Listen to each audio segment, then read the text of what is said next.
ನನ್ನ ಮತ್ತೊಂದು ವಿಡಿಯೋಗೆ ನಿಮಗೆಲ್ಲರಿಗೂ ಸ್ವಾಗತ. ಇವತ್ತು ನಾನು ಈ ವಿಡಿಯೋನ ರೈತರಿಗೋಸ್ಕರ ಮಾಡ್ತಿದ್ದೀನಿ.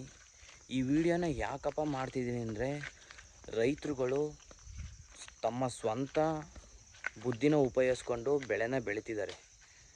ಇದು ತೊಂದರೆ ಇಲ್ಲ. ತೊಂದರೆ ಆಗಿರೋದೇನಪ್ಪ ಅಂದರೆ ಬೆಳೆನ ಬೆಳೆದ್ಬಿಟ್ಟು ಆ ಬೆಳೆನ ಬೇರೆಯವರು ಕೊಡೋ ದುಡ್ಡಿಗೋಸ್ಕರ ಅವ್ರ ಪ್ರಾಡಕ್ಟ್ನ ನೀವು ಪ್ರಮೋಷನ್ ಮಾಡ್ತಿದ್ದೀರ. ಇದು ರೈತರುಗಳಿಗೆ ತುಂಬ ಅನ್ಯಾಯ ಆಗ್ತಿದೆ. ಯಾಕೆ ಅನ್ಯಾಯ ಆಗ್ತಿದೆ ಅಂತ ಹೇಳ್ತೀನಿ, ಕೇಳಿಸ್ಕೊಳ್ಳಿ. ನೀವೇನೋ ಅವ್ರು ಕೊಡೋ ದುಡ್ಡಿಗೋಸ್ಕರ ನೀವು ಬೇರೆಯವ್ರದ್ದು ಗೊಬ್ಬರಗಳನ್ನ ಪ್ರಮೋಷನ್ ಮಾಡ್ತೀರಾ.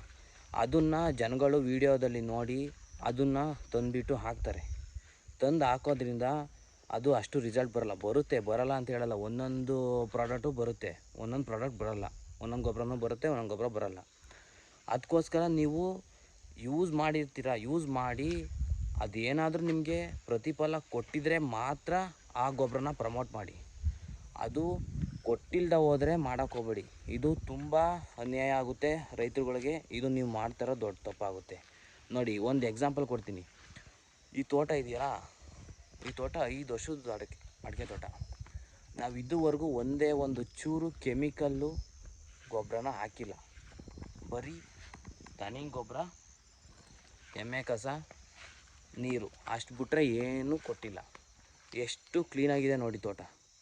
ಒಂದೇ ಒಂದು ಚೂರು ರೋಗ ಇಲ್ಲ. ಈ ಥರ ನಾನು ಹೇಳೋಕ್ಕೆ ಇಷ್ಟಪಟ್ಟಿದ್ದು. ನೀವು ಪ್ರಮೋಷನ್ ಮಾಡಿ, ಯಾವುದು ಗೊಬ್ಬರ ಚೆನ್ನಾಗಿದೆ ಅದನ್ನು ನೀವು ಮಾಡಿ. ಅದು ನಿಮ್ಮ ಹಕ್ಕಿದೆ, ನೀವು ಮಾಡ್ಬೋದು. ಆದರೆ ನೀವು ಯೂಸ್ ಮಾಡಿ, ನೀವು ಬಳಕೆ ಮಾಡಿ ಅದಕ್ಕೆ ಫಲಿತಾಂಶ ಬಂದಿದ್ದರೆ ಮಾತ್ರ ನೀವು ಗೊಬ್ಬರನ ಇದು ಹಾಕಿ ಅಂತ ಹೇಳಬೇಕು. ಅದು ಬಿಟ್ಬಿಟ್ಟು ನೀವು ಯಾರೋ 4 ಕಾಸು ಕೊಡೋ ದುಡ್ಡಿಗೋಸ್ಕರ ನೀವು ಪ್ರಮೋಷನ್ನ ಮಾಡ್ಕೊಳ್ಬೇಡಿ ಅಂತ ಹೇಳೋಕ್ಕೆ ಇಷ್ಟಪಡ್ತೀನಿ. ಯಾಕೆಂದರೆ ರೈತರಿಗೆ ತುಂಬ ಅನ್ಯಾಯ ಆಗುತ್ತೆ. ಇವಾಗ ನೀವು ಅದರ ಗೊಬ್ಬರನ ಹಾಕ್ತೀರಾ, ಅದರಲ್ಲೇನೋ ಯಾವುದೋ ಒಂದು ಅಂಶ ಕಡಿಮೆ ಇರುತ್ತೆ. ಅದನ್ನು ತಗೊಂಡೋಗಿ ಬಂದು ರೈತರು ಹಾಕ್ತಾರೆ. ಆ ರೈತರು ಹಾಕೋದ್ರಿಂದ ಅವ್ರದ್ದು ತೋಟ ಹಾಳಾಗೋ ಸಾಧ್ಯತೆ ತುಂಬ ಇರುತ್ತೆ. ಇದನ್ನು ಸ್ವಲ್ಪ ಗಂಭೀರವಾಗಿ ತಗೊಂಡು ನೀವು ನಿಮ್ಮ ಬೆಳೆನ ನೀವು ಬೆಳೀರಿ. ಬೇರೆಯವ್ರ ಬೆಳೆನ ಹಾಳು ಮಾಡೋಕ್ಕೆ ಹೋಗಬೇಡಿ. ನಾನು ಅನುಭವಿಸಿದ್ದೀನಿ, ಅದಕ್ಕೋಸ್ಕರ ನಾನು ಇದನ್ನು ಹೇಳ್ತಾ ಇರೋದು. ನಿಮ್ಮ ಬೆಳೆ ಚೆನ್ನಾಗಿ ಬಂದೈತಾ ಹೇಳಿ, ಧೈರ್ಯವಾಗಿ ಹೇಳಿ, ನಮ್ಮ ಬೆಳೆ ಚೆನ್ನಾಗಿ ಬಂದೈತೆ, ಈ ಗೊಬ್ಬರನ ಯೂಸ್ ಮಾಡಿ ಅಂತ. ಇದು ಬೆಳೆ ಚೆನ್ನಾಗಿ ಬಂದಿಲ್ಲದವರೆ ನೀವು ಬಳಕೆ ಮಾಡಿಲ್ಲದೆ ಹೋದರೆ ನೀವು ಯಾವುದೇ ಕಾರಣಕ್ಕೂ ಹೇಳೋ ಹಕ್ಕು ನಿಮಗಿಲ್ಲ. ಈ ವಿಡಿಯೋ ಇಷ್ಟ ಆಗಿದರೆ ಲೈಕ್ ಮಾಡಿ, ಶೇರ್ ಮಾಡಿ, ಕಮೆಂಟ್ ಮಾಡಿ. ಯಾವುದೇ ರೀತಿ ಕಮೆಂಟ್ಗಾದರೂ ನಾನು ಉತ್ತರ ಕೊಡ್ತೀನಿ. ಥ್ಯಾಂಕ್ ಯು, ಧನ್ಯವಾದಗಳು.